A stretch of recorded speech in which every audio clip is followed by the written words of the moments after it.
Good evening children. आज एक lesson उपवाचक से लिया गया है। We are taken from the उपवाचक। So not a lesson part का नाम है शांति की राह में।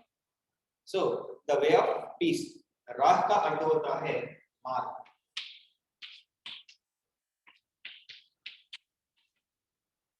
सड़क और एक अर्थ शांति की राह में। शांति का अर्थ होता है पीस। क्या शांति क्या है?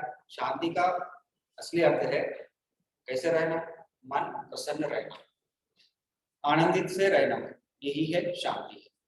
अशांति का अर्थ है क्या है? हिंसा, दुखी, दुख, पीड़ा, बाधाएं, ये सभी को अशांति के रूप से देखा जा सकता है। शांति की राह में हम एक ऐसा दो महान लोगों के बारे में आज हम कुछ जानकारी लेंगे। पहले क्या है शांति का अर्थ क्या है? देखिए एक बार टेक्स्ट बुक में देखिए। यदि हमारे पास दुनिया का सारा वैभव और संपदा है और सारा वैभव और सुख साधन उपलब्ध है। उपलब्ध मीन्स क्या है? उसे अवेलेबिलिटी।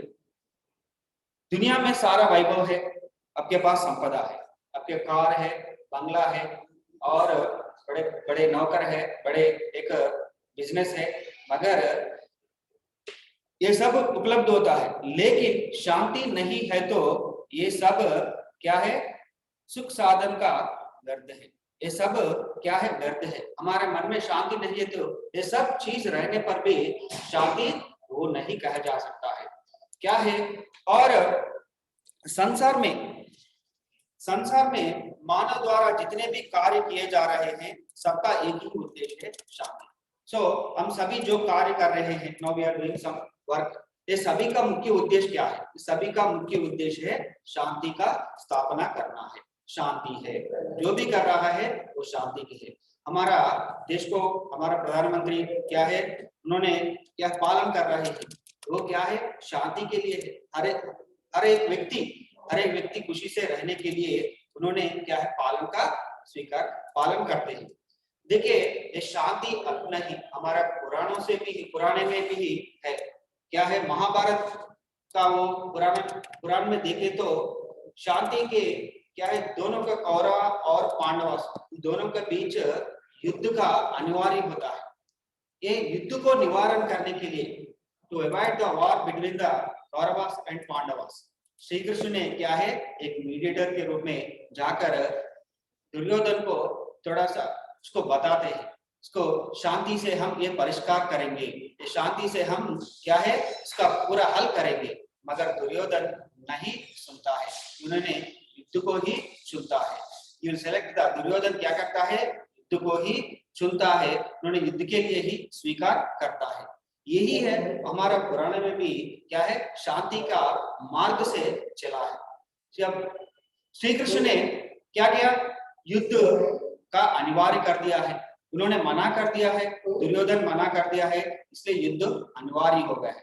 युद्ध के कारण कई लोग मर जाते हैं। ये पूरा क्या है? उनको समझाने के लिए बहुत प्रयास किया है श्री कृष्ण ने, मगर उन्होंने दुर्योधन उसका कोई नहीं सुनता है और अंत में युद्ध होता है। यही हमारे पुराणों में ये शांति का मार्ग क्या है? वहां से ही शुरू हुआ है। देखिए सबसे पहले तो हमें यहाँ जान लेना चाहिए कि शांति क्या है। सबसे पहले शांति का डेफिनेशन क्या है? शांति का अर्थ है क्या है? शांति का अर्थ क्या है? इधर एक डेफिनेशन दिया है। शांति का केवल यह अर्थ नहीं कि मुख से चुप रहे। शांति का यह अर्थ नहीं मुख से चुप रहे। Keeping silence is not a क्या है? Peace. It's not a definition of the peace. क्या है? शांति का अर्थ क्या है? वास्तव में मन को नियंत्रित कर बुराई के रास्ते पर चलने से रोकना ही शांति। वास्तव में क्या है? मन को नियंत्रित करना है और you have to control yourself. और क्या है? हमारा मन बुराई रास्ते को क्या है? चलने का रोकना ही शांति है। हमारा रास्ता क्या है? हमारा मन बुराई करने के लिए कोई उस पर चले जाते हैं, उसको रोकना ही शांति है। यही है शांति का अर्थ है। शांति का असली क्या है, परिभाषा यही है। क्या है, हमारे मन को नियंत्रित करना, और क्या है, हमारा मन बुराई रास्ते पर चलता है उसको रोकना ही शांति का अर्थ है। पहले सेंटेंस दिया है, क्या है, मुख से चुप रहना शांति है, वो नहीं है। उन्होंने कहा है, क्या है, उन्होंने कहा है कि मुख से चुप रहना शांति है, नहीं, मुख से चुप रहना शांति नहीं है। Keeping silence is not a peace. क्या है, हमारे मन को नियंत्रित करना, you have to control yourself, और हमारा मन बुराई रास्ते पर चलने का रोकना ही शांति है। इसलिए जहां शांति है वहां सुख है, इसलिए सो दैट जहां शांति है वहां सुख है। There is the peace, there is the क्या है, सुख है। सुख मीन्स हैप्पीनेस। ఎక్కడైతే శాంతి ఉందో అక్కడ హ్యాపీనెస్ ఉండదు. जहां सुख है वहां स्वर्ग है. जहां सुख है, ఎక్కడైతే సుఖం ఉందో, ఆనందం ఉందో, అది స్వర్గంతో సమానం. It's heaven. और वहां स्वर्ग है, जहां स्वर्ग है, जहां स्वर्ग है वही दुनिया का श्रेष्ठ स्थान है. जहां स्वर्ग है, जहां शांति रहता है, जहां सुख से जन लोग रहते हैं, वही दुनिया का श्रेष्ठ स्थान है. అదే ఆ ప్రపంచంలో क्या है, పవిత్రమైన స్థలం. ఎక్కడైతే శాంతి ఉంటుందో అక్కడ సుఖం ఉంటుంది, ఎక్కడైతే సుఖం ఉంటుందో అక్కడ స్వర్గం ఉంటుంది. అదే ప్రపంచంలోనే అన్నిటికన్నా శ్రేష్టమైన స్థానం. సో देखिए, युद्ध, दुख, लालच और सभी पीड़ाओं को मिटाने का उत्तम मार्ग है शांति. दुख, दुख का अर्थ है सैडनेस. युद्ध, वार, और लालच, ग्रीडीनेस, ये सभी को मिटाने के लिए, इन सभी को क्या है, मिटाने के लिए, टू रिमूव ऑल दीज, क्या है, वही शांति. दुख को मिटाना चाहिए, युद्ध को मिटाना चाहिए, और टू अवॉइड द वार. सो दुख को मिटाना चाहिए, दुख से दूर रहना चाहिए, और क्या है, लालच, ग्रीडीनेस, उससे भी दूर रहना चाहिए, वही शांति है. और क्या है, धन दौलत,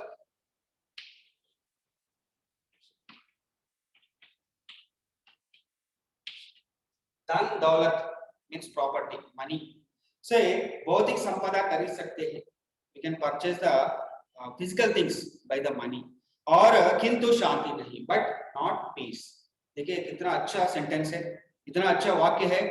क्या है, धन दौलत से हम भौतिक संपदा मीन्स फिजिकल थिंग्स. सो भौतिक संपदा खरीद सकते हैं, you can purchase the physical things, but not peace. यही देखिए, यही कारण है कि दुनिया भर में कई धनी देश शांति बनाए रखने के लिए प्रयास कर रहे हैं. यही कारण है, बिकॉज ऑफ दिस रीजन. दुनिया का क्या है, धनी देश यानी rich countries, they all are following the peace, they all are trying to the establish the peace their countries. So देखिए, इन प्रयासों में कई युद्ध और कई चर्चाएं हो रही है. टू एस्टैब्लिश द पीस क्या है, कई युद्ध भी होता है. शांति की स्थापना करने के लिए कभी युद्ध भी अनिवार्य होता है. कैसे, महाभारत में कौरव और पांडव, इन दोनों का युद्ध क्यों, किसके लिए है, शांति के लिए. सो क्या है, युद्ध के लिए, शांति के लिए कई बार युद्ध भी अनिवार्य होता है. और चर्चा मीन्स सम मीटिंग्स. सो क्या है, इन सभी दोनों से क्या है, चर्चाएं और युद्ध से, इन दोनों से ही शांति की स्थापना कर रहे हैं. और वास्तव में युद्ध से कभी शांति स्थापना नहीं होती. वास्तव में इट्स ट्रू दैट वन कभी भी नेवर, कभी भी शांति की स्थापना युद्ध से नहीं होता. You can't establish the peace by the war. So sometimes, but it's not a correct. So it's not correct way to establish the peace. So doing the war, सभी देशों के बीच सहयोग स्थापित करने के द्वारा शांति की स्थापना कर जा सकता है. सभी देशों के बीच क्या है, सहयोग. सहयोग means cooperation. With the cooperation of the all countries only we can establish the peace. So इसी उद्देश्य में 24 अक्टूबर 1945 में संयुक्त राष्ट्र संघ ने, हिंदी में, इंग्लिश में, अंग्रेजी में यूएन को कहते हैं, यूनाइटेड नेशन ऑर्गेनाइजेशन. इसे हिंदी में संयुक्त राष्ट्र संघ.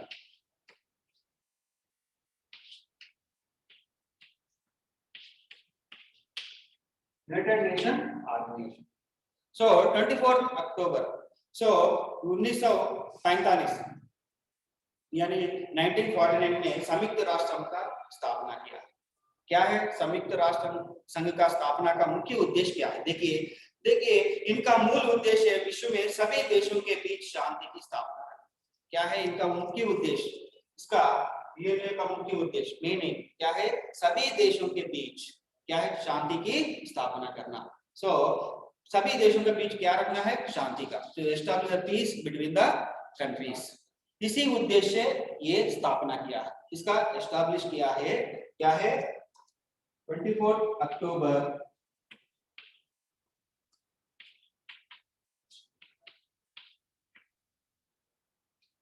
1945। सो इसका मूल उद्देश्य क्या है? सभी देशों के बीच शांति की स्थापना रखना। विश्व शांति के इन प्रयासों ही शांति के लिए उत्कृष्ट कार्य करने वालों के हर वर्ष नोबेल पुरस्कार भी दिया जाता है।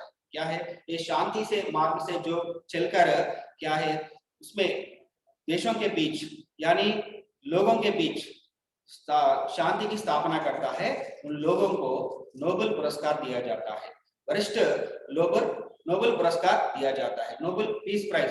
सो those who establish the peace where the people are probleming with the governments or some other people, some other countries. So they are follow the they went to the in the peace event and they established the peace in that areas. So for that our Nobel Academy they are giving the Nobel Peace Prize for every year. So क्या है?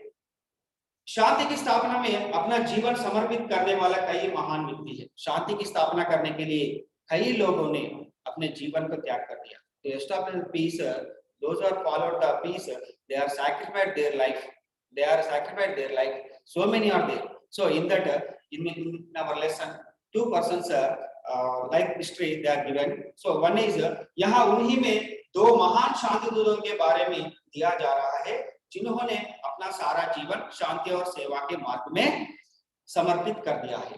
इसमें इस पुस्तक में दो महान व्यक्तियों के बारे में क्या है हमें यहाँ जानकारी दिया है। देखिए वहां है मंडेला का नाम से विश्व भर में प्रख्यात शांतिदूता का पूरा नाम नेल्सन रोली हलहला मंडेला था। उनका जन्म 18 जुलाई 1918 को दक्षिण अफ्रीका में हुआ। सो पहला ये भी नेल्सन मंडेला, ये नेल्सन मंडेला नाम सुनते ही हमें एक कंट्री का याद आता है, एक देश याद आता है, वही है दक्षिण अफ्रीका। सो इन्होंने भी शांति के मार्ग से चलकर क्या है शांति की से क्या मार्ग से चलकर क्या है उस अपने देश में शांति का स्थापना किया है। उन्होंने अपने जीवन को भी समर्पित कर दिया है और उनके जीवन पूरा अर्पित कर दिया है। वे उनका जन्म 18 जुलाई 1918 में दक्षिण अफ्रीका में हुआ था। इनका जन्म 18 जुलाई 1918 दक्षिण अफ्रीका में हुआ है। वे दक्षिण अफ्रीका के प्रथम अश्वेत राष्ट्रपति हैं। अश्वेत मीन्स ब्लैक, श्वेत मीन्स व्हाइट। सो उपसर्ग है। सो ये अश्वेत यानी first Negro person is the first Negro person of the Dakshin Africa. So ruled that Rashtrapati is the first president of the Dakshin Africa. So is from the Negro category. And पहले उससे पहले कौन उसका पालन किया है? उससे पहले उस दक्षिण अफ्रीका को ब्रिटिशर्स ने पालन किया है। और राष्ट्रपति बनने से पूर्व दक्षिण अफ्रीका में सदियों से चल रहे रंग भेद का विरोध करने वाले अफ्रीका नेशनल कांग्रेस और उनको तो सिजवे गुट के अध्यक्ष थे। उन्होंने दक्षिण अफ्रीका में क्या है उन्होंने कई मूवमेंट्स चलाए हैं। उसमें मूवमेंट्सों का नाम भी दिया है। अफ्रीका नेशनल कांग्रेस एक ऑर्गेनाइजेशन है और उसके एसोसिएटेड ऑर्गेनाइजेशन उनको सिजवे, ये दोनों ऑर्गेनाइजेशन को उन्होंने क्या है अध्यक्ष रूप में काम किया है। इसका ये दोनों ऑर्गेनाइजेशन का मूल उद्देश्य क्या है वहां का लोग रेसिज्म यानी वर्ण विवक्षा क्या है रंग भेद का वो क्या है उससे पीड़ित है लोग।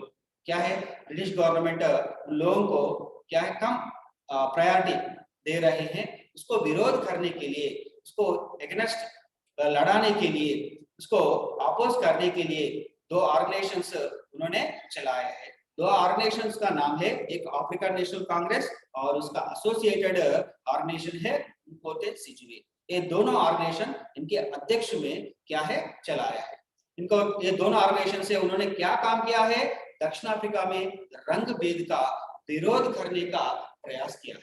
रंग भेद means racism, so black and white. So ये क्या है, ये रंग भेद मिटाने के लिए उन्होंने प्रयास किया है। उन्होंने अहिंसा से प्रयास नहीं किया, अहिंसा मार्ग को नहीं चुना है, उन्होंने शांति के मार्ग को चुना है। रंग भेद विरोधी संघर्ष के कारण उन्होंने क्या है 27 वर्ष रॉबिन द्वीप के कारागार में बिताए। सो 37 वर्ष उनको क्या है ब्रिटिश गवर्नमेंट ने उनको क्या है कारागार यानी प्रिजन में रखा है, जेल में रखा है, क्योंकि उन्होंने ब्रिटिश के लिए अगेंस्ट काम किया है, उसका क्या है विरुद्ध काम किया है। उस कारण से उनको क्या है कारावास बिताया है। कितने वर्ष? 27 years he kept in the prison। कौन रखा है? ब्रिटिश गवर्नमेंट ने रखा है। और उन्होंने कोयल खनिक का काम करना पड़ा वहां। एक क्या है 27 वर्ष 37 वर्ष क्या काम किया है? कोयल खनिक यानी कोल माइंस में काम किया है। और सन 1990 में श्वेत सरकार में हुए एक समझौते के बाद उन्होंने नए दक्षिण अफ्रीका निर्माण किया है। उन्होंने 1990 में क्या किया है, ब्रिटिश गवर्नमेंट एंड क्या है निग्रो पीपल यानी दक्षिण अफ्रीका लोगों के बीच एक समझौता हुआ है। Some mutual understanding, they are given the freedom to the दक्षिण अफ्रीका। उसके बाद उन्होंने पहला अध्यक्ष रूप में नियुक्त हुआ है। कौन? Nelson Mandela. नेल्सन मंडेला के कारण ही 1990 में दक्षिण अफ्रीका को स्वतंत्र मिला है। और उसके बाद उन्होंने नए दक्षिण अफ्रीका का निर्माण का शुरू किया है। संयुक्त राष्ट्र संघ ने उनके जन्मदिन को नेल्सन मंडेला अंतरराष्ट्रीय दिवस के रूप में मनाने का निर्णय लिया है। संयुक्त राष्ट्र संघ ने क्या है, यूनाइटेड नेशन ऑर्गेनाइजेशन ने क्या किया है, उनके जन्मदिन को, उसका बर्थडे कब है 18 जुलाई को, वहां एक क्या है नेल्सन मंडेला का दिवस के रूप में मनाने का निर्णय लिया है। और दक्षिण अफ्रीका के लोग मंडेला को व्यापक रूप से राष्ट्रपिता मानते हैं। हमारा राष्ट्रपिता कौन है? हमारा राष्ट्रपिता बापूजी है, महात्मा गांधी है। उसी प्रकार दक्षिण अफ्रीका लोगों का क्या है फादर ऑफ द नेशन, यही नेल्सन मंडेला को ही वहां का लोग समझते हैं और मानते हैं। उन्हें दक्षिण अफ्रीका के लोकतंत्र के प्रथम संस्थापक और उद्धारकर्ता के रूप में देखा जाता है। He is the first person of the establish the democracy and उद्धारकर्ता reformer of the Dakshin Africa people. He is the first person. So establish the peace, establish the democracy and क्या है reform of the दक्षिण Africa people. दक्षिण Africa में प्राय उन्हें Madiba कहकर बुलाया जाता है। Madiba is a very important word. So he only establishes the democracy in the Dakshin Africa and is the reformer of the Dakshin Africa people and इनको मदीबा कहकर बुलाते हैं। मदीबा ये दक्षिण अफ्रीका लैंग्वेज का एक वर्ड है। ये वर्ड बुजुर्गों के लिए उपयोग करते हैं, सीनियर सिटीजन्स के लिए उपयोग करते हैं। गौरव रूप से, सम्मानित रूप से ये कहा जाता है क्या है मदीबा। कहाँ का लोग? वहां का लोग, दक्षिण अफ्रीका लोग उसे मदीबा कहकर बुलाते हैं और दक्षिण अफ्रीका लोग उसे राष्ट्रपिता मानते हैं और प्रथम अश्वेत राष्ट्रपिता मानते हैं और लोकतंत्र प्रथम संस्थापक is the first establisher of the democracy in the दक्षिण अफ्रीका एंड उद्धारकर्ता रिफॉर्मर ऑफ द दक्षिण अफ्रीका। सो क्या है ऐसे मानते हैं और दक्षिण अफ्रीका लोग उसे गौरव रूप से मदीबा कहकर बुलाते हैं। ये बुजुर्गों के लिए सम्मान सूचक शब्द है। बुजुर्गों मीन्स सीनियर सिटीजन्स को, वहां का क्या है एक महान व्यक्ति को, उत्कृष्ट कार्य करने व्यक्ति को इस प्रकार बुलाया जाता है। दक्षिण अफ्रीका लोग उसे मदीबा कहकर बुलाते हैं। ये सम्मान सूचक शब्द है और उन्हें अब तक 20 से भी अधिक 250 से अधिक राष्ट्रीय और अंतरराष्ट्रीय पुरस्कारों से सम्मान किया है। He was awarded more than 250 so national and international awards. So क्या है, उनको 250 से ज्यादा राष्ट्रीय मीन्स नेशनल, अंतरराष्ट्रीय मीन्स इंटरनेशनल से क्या है उनको पुरस्कार मिला है। ठीक है, और सन 1993 में 1993 में नोबेल शांति पुरस्कार मिला है उसको। 1993 got Nobel peace prize and Bharat Ratna पुरस्कार। और सन 2008 में उनको भारत रत्न पुरस्कार से सम्मानित किया गया है। देखिए इधर कंफ्यूज करते हैं, 1993 में उनको नोबेल पुरस्कार मिला है और 2008 में उसको क्या है भारत रत्न पुरस्कार से भी हमारा क्या है हमारा सेंट्रल गवर्नमेंट ने भी उसको भारत रत्न देकर उससे सम्मानित किया गया है। भारत रत्न केवल हमारे देश के लोगों को ही दिया जाता है, मगर उनको गौरव से उस भारत रत्न अवार्ड दिया है हमारा केंद्र प्रभुत्व ने 2008 में उसको और गांधी शांति पुरस्कार से दिया गया है। सॉरी 1993 में उनको 2 पुरस्कार आया है, एक नोबेल शांति पुरस्कार और भारत रत्न पुरस्कार। और सन 2008 यानी 2008 में उसको गांधी शांति पुरस्कार से सम्मानित किया गया है, Gandhi peace prize. He got Gandhi Peace Prize and also Bharat Ratna Award. Both award is given by the government of India. And 1993 में उसको नोबेल पुरस्कार मिला है। उनका स्वर्गवास 5 दिसंबर 2013 को हुआ है। He was died in 5 दिसंबर 2013। ऐसे महान शांतिदूता के निधन मीन्स डाइड, निधन का अर्थ होता है मृत्यु होना, एक मृत्यु, ये भी एक समानार्थक शब्द। He was died in 5 दिसंबर 2013।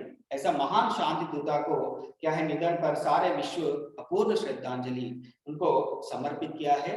पूरा विश्व उसको क्या है श्रद्धांजलि से समर्पित किया है और इनका संघर्षमय जीवन हमें शांति की राह में चलने का पथ प्रदर्शित करता है। इनका पूरा लाइफ स्ट्रगल लाइफ हमें क्या है शांति की मार्ग पर चलने के लिए क्या है हमें रास्ता दिखाई देता है। यही है एक महान व्यक्ति है। इन्हें मदीबा कहकर बुलाते हैं और अश्वेत दक्षिण अफ्रीका पहला अश्वेत राष्ट्रपति है और दक्षिण अफ्रीका लोग इनको क्या है राष्ट्रपिता मानते हैं और इन्हें 250 से ज्यादा राष्ट्रीय और अंतरराष्ट्रीय पुरस्कार मिला है। और क्या है सन 1993 में उसको नोबेल पुरस्कार मिला है और भारत रत्न और गांधी ये दोनों हमारा सेंट्रल गवर्नमेंट ने दिया है।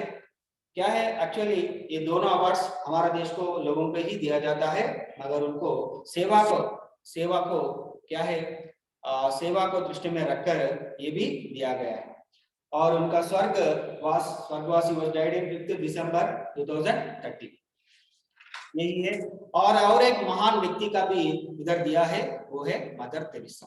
और एक महान व्यक्ति का भी यहाँ हमें दिया है, वो है Mother Teresa. Saint Mother Teresa एक ऐसा नाम है जो शांति, करुणा, प्रेम व वात्सल्य का पर्याय कहलाता है।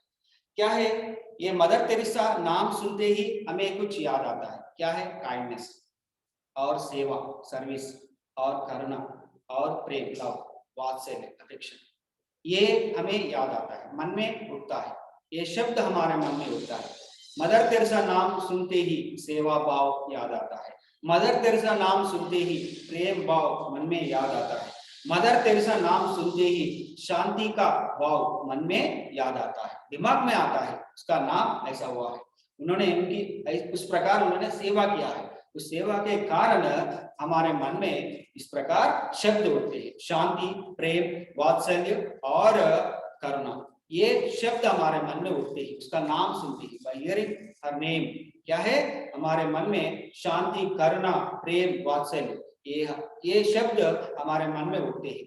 ऐसी महान माता का पूरा नाम आग्नेस गोक्षे गोजाशियु तेरासा था। उसका पूरा नाम क्या है? आग्नेस गोक्षे गोजाशियु तेरासा था। सो उसका पूरा नाम है। उन्हें मदर तेरेसा के नाम से भी जाना जाता है।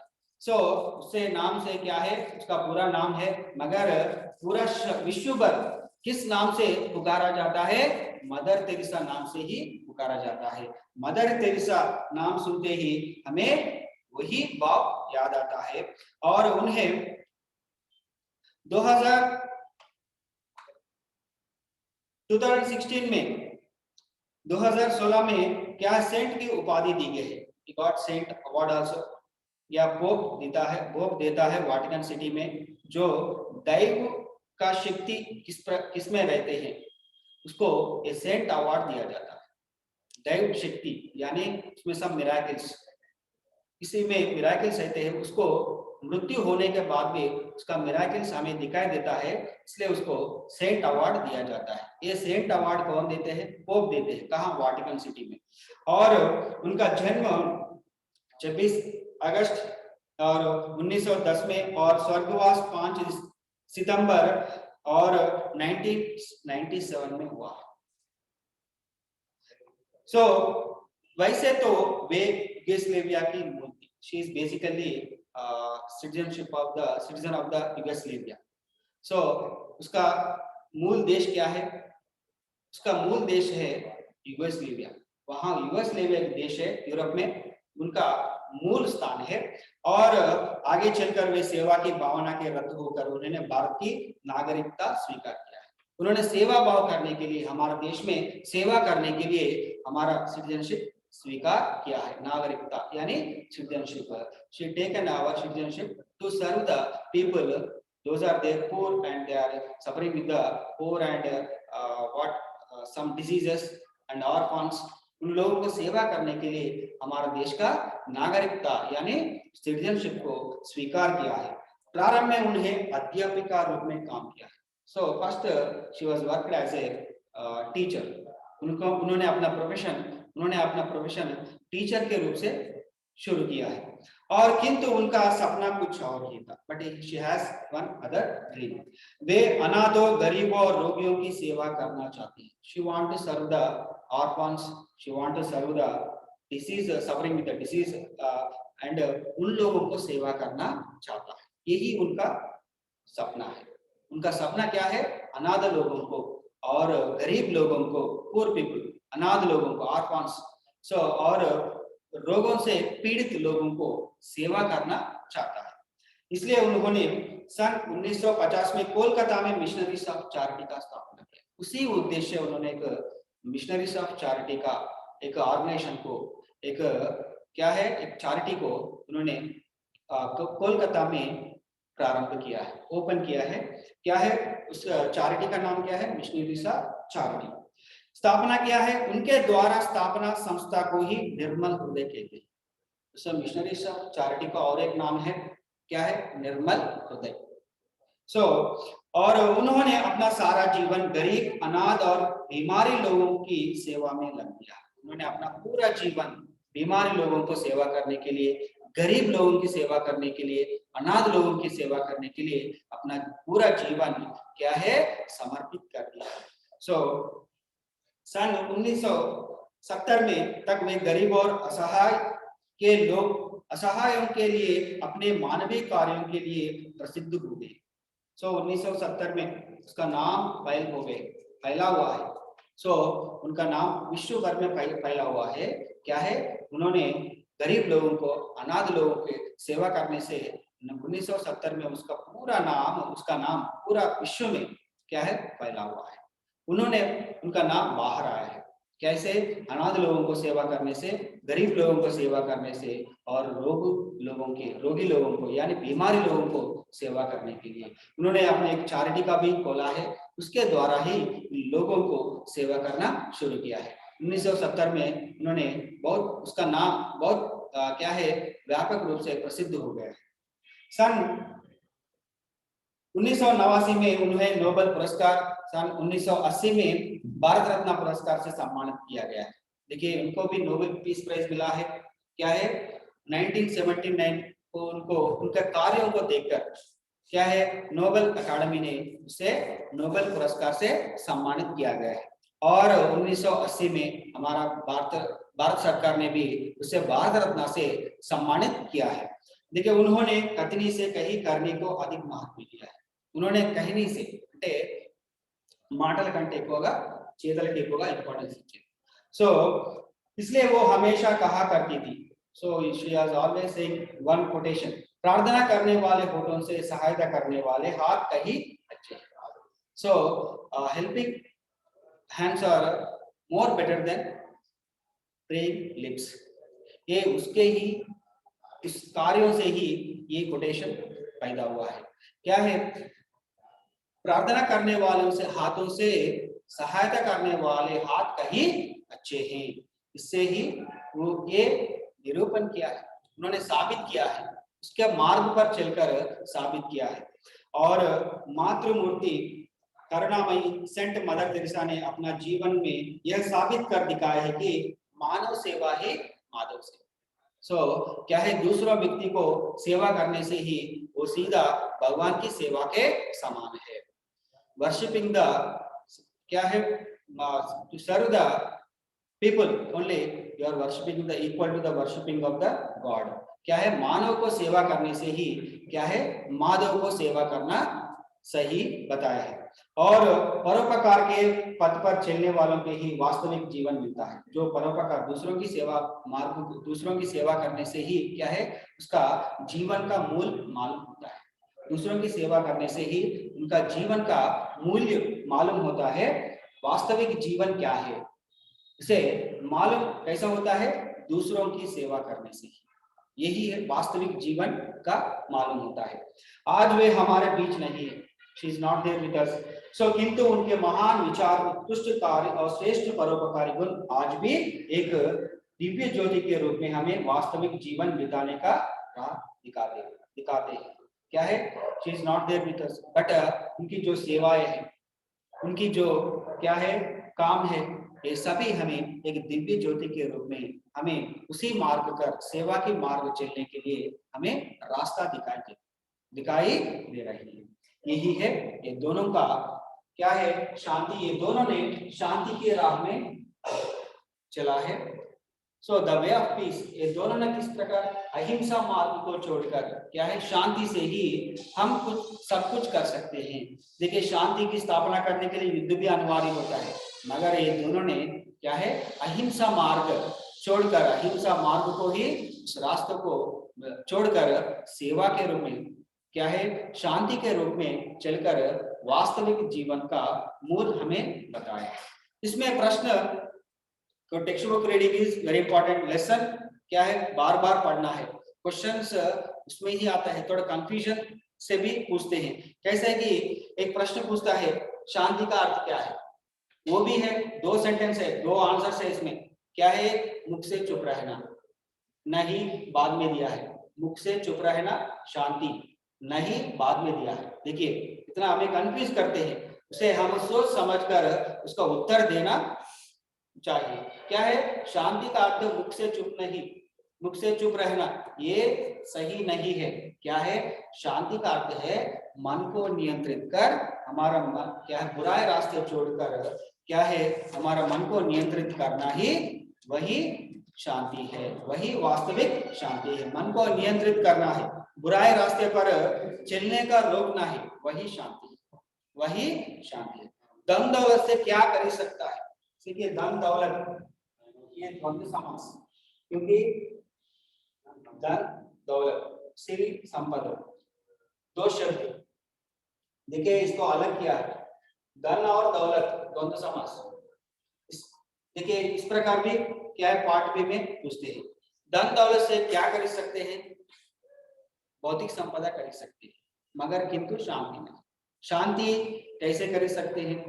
सो धन दौलत से कर सकते हैं क्या? नहीं, शांति कभी भी धन दौलत से खरीद नहीं सकते। मगर शांति प्रयाण, शांति का मार्ग चलने के लिए हमें किसको क्या करना चाहिए? दूसरों को बुराई करना छोड़ना है, दूसरों को बुराई करना ही छोड़ना है। और शांति का स्थापना करने के लिए कई देशों ने क्या कर रहे हैं?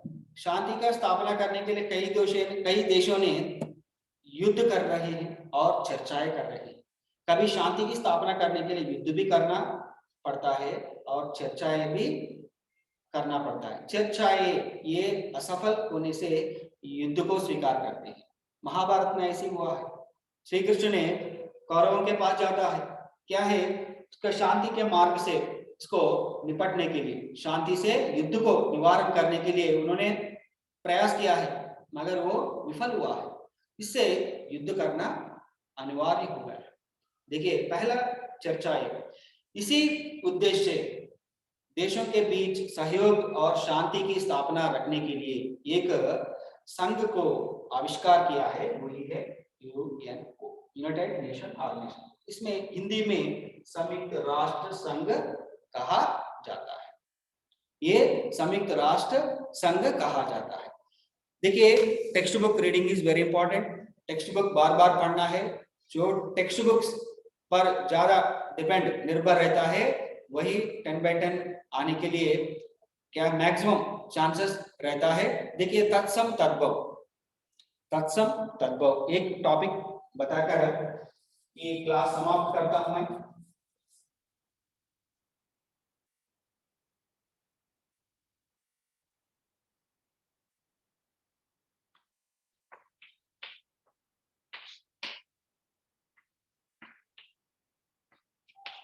क्या है तत्सम तद्भव, और एक रहता है विदेशी, विदेश शब्द। एक सेंटेंस देते हैं पार्ट बी में, उसमें इस 3 प्रकार का प्रश्न पूछते हैं। इसमें इस वाक्य में तत्सम शब्द क्या है, नहीं तो इसका तत्सम रूप में लिखिए, तद्भव तत्सम देकर तद्भव रूप में बदलिए।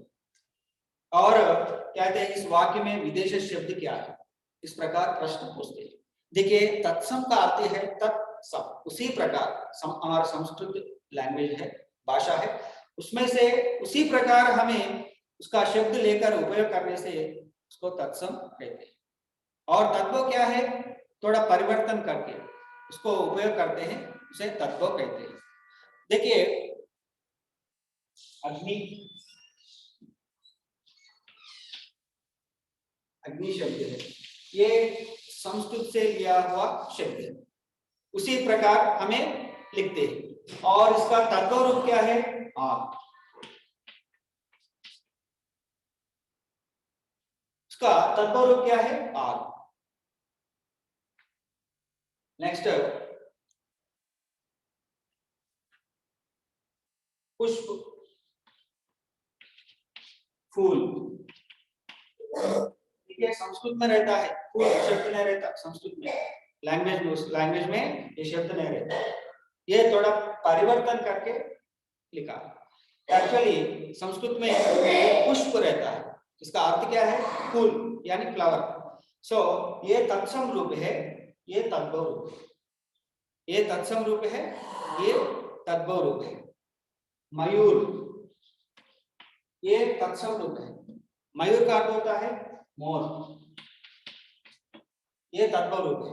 ये दोनों का अर्थ समान है, मगर ये संस्कृत लैंग्वेज से लिया गया शब्द है, ये थोड़ा परिवर्तन करके हमें उपयोग करते हैं, इसको हम तद्भव कहते हैं। हमारे टेक्स्ट बुक में बहुत ऐसे शब्द है, कुछ हम देखेंगे। सावन, श्रावण, श्रावण का मास पहला लेसन में रहते हैं। सो बरसते बादल में रहते हैं ये शब्द सावन। देखिए सावन तद्भव रूप है, वन ऑफ द मंथ हमारा तेलुगु कैलेंडर में नाम ये श्रावण, ये क्या है, संस्कृत से लिया हुआ शब्द है, इसका ये तत्सम रूप है श्रावण, इसका तद्भव रूप क्या है, सावन। और कुछ शब्द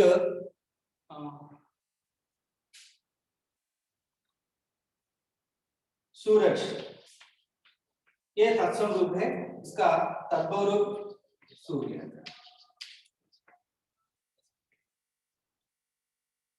कृपा, कृपा, ये तद्भव रूप। ये विदेश शब्द क्या है, विदेश शब्द है जो यानी अदर फॉरेन लैंग्वेजेस, वो शब्द लेकर उसी प्रकार उपयोग करते हैं, उस प्रकार के शब्दों को विदेश शब्द कहते हैं। देखिए स्कूल, रेल, बस, ये शब्द को हम उसका परिवर्तन करके नहीं लिख सकते, उसी प्रकार लेते हैं। स्कूल, रेल, रेलगाड़ी कहते हैं, और एक शब्द नहीं है, उसी प्रकार हम लेकर लिखते हैं। बस, ये भी शब्द क्या है, विदेश शब्द। इस तरह शब्दों को हम विदेश शब्द कहते हैं। प्रोफेसर, ये इस प्रकार का शब्दों को विदेश शब्द कहते हैं। तत्सम है, संस्कृत से उसी प्रकार लिया हुआ शब्द है, तद्भव है, थोड़ा परिवर्तन करके लिखते हैं। अग्नि, आग, ये दोनों का मीनिंग सेम है। पुष्प, फूल, ये तत्सम रूप है, इसका तद्भव रूप लिखिए बोलते हैं फूल। मयूर देते हैं, वर्ड देते हैं एग्जाम में, पार्ट बी में, इसका तद्भव रूप में बदलिया మోరన్ రాయాలి, లేదంటే మోరన్ ఇస్తాడు ఇచ్చేసి దాని తత్సమ రూపంలోకి మార్చండి అంటాడు, मयूर అని రాసుకోవాలి। సో सावन, सावन का तत्सम रूप में बदलिए अंटाడు श्रावण। सो सूर्य का तत्सम रूप में बदलिए अंटाడు सूरज। और कृपा, कृपा का इसका इस शब्द का तत्सम रूप में बदलिए अंटाడు कृपा। इस प्रकार हम लिख सकते हैं। विदेश शब्द, एक सेंटेंस देते हैं, इस वाक्य में विदेश शब्द को पहचानिए। सो इस प्रकार का हम जो शब्द उसी प्रकार हम लेते हैं, उस शब्दों को विदेश शब्द कहते हैं, फॉरेन से लेते हैं। सो स्कूल, रेल, बस, ये शब्दों को हम बदल नहीं सकते हैं, उसी प्रकार लेते हैं। इस प्रकार शब्दों को विदेश शब्द कहते हैं, विदेश शब्द कहते हैं। सो धन्यवाद, आज का ये पाठ समाप्त करता हूं मैं, और थोड़ा ध्यान में, और आप एटलीस्ट 10-15 मिनट्स टेक्स्ट बुक पढ़िए और ये थोड़ा देखिए, इसका समझने के लिए प्रयास कीजिए। धन्यवाद।